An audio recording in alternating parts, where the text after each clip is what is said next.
Ini penting loh Pak, supaya rakyat tahu smelter Tiongkok tuh memperlakukan ini barang sampah. Oke. Lu angkat atau lu beli sesuai mau gue. Saya pikir itu loh barangnya. Itu publik harus tahu. Jadi jangan sampai sumber daya alam kita dikuasai sama mereka.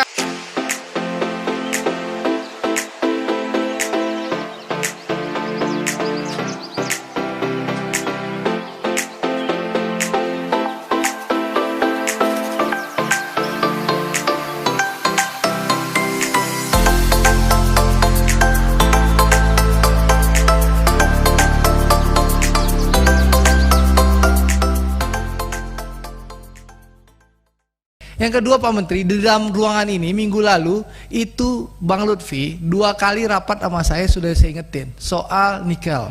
Ya, alhamdulillah hari Jumat kemarin di Kementerian Perdagangan sudah mengundang teman-teman Asosiasi Pengusaha Nikel Indonesia yang memang setelah perjuangan Pak Menteri dengan Kementerian Perdagangan sekarang harga patokan mineral kan sudah dipergunakan. Ya.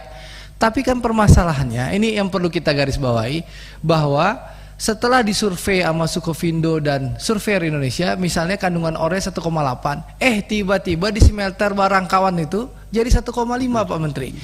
Dan semua pengusaha berteriak, mungkin teman-teman Pak Menteri juga ada yang berteriak itu. Nah, ini kami sudah sampaikan ke Menteri Perdagangan.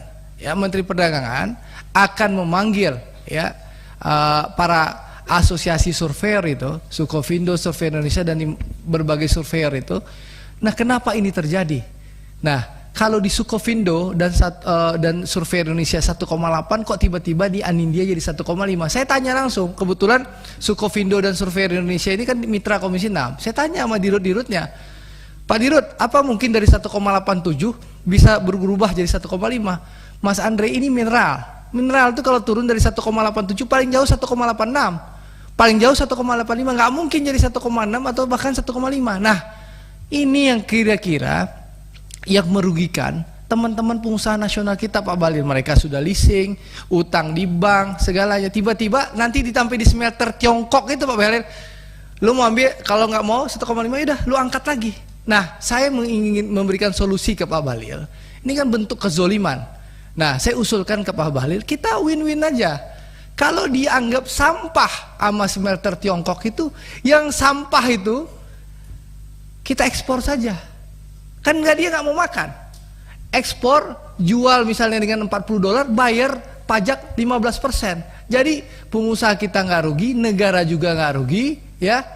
Itu saya sudah usulkan ke Menteri Perdagangan.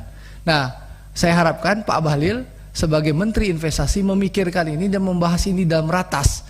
Jangan sampai kita punya ini untuk bergen Pak Bahlil sama smelter-smelter Tiongkok itu. Jangan sampai smelter Tiongkok itu yang mengatur kita. Ini sumber daya alam kita harus dirasakan dan dinikmati oleh rakyat Indonesia. Itu Pak Bahlil, dan saya percaya Pak Bahlil NKRI lah.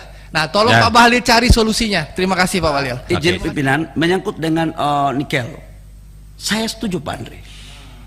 Saya ini mantan pengusaha nikel Pak Andre. Waktu proses untuk bagaimana menghentikan ekspor nikel, 4 hari saya masuk jadi kepala BKPM dan kami mengusulkan untuk ekspor nikel. Dan kemudian itu terjadi. Harapan kita adalah agar terjadinya hilirisasi. Tetapi saudara-saudara kita, teman-teman kita yang melakukan nikel ini dibeli dengan harga yang pantas. Itulah kemudian muncul HPM. Bahwa di dalam permainan ini, Pak Andre kan tahu kelakuan-kelakuan ini barang.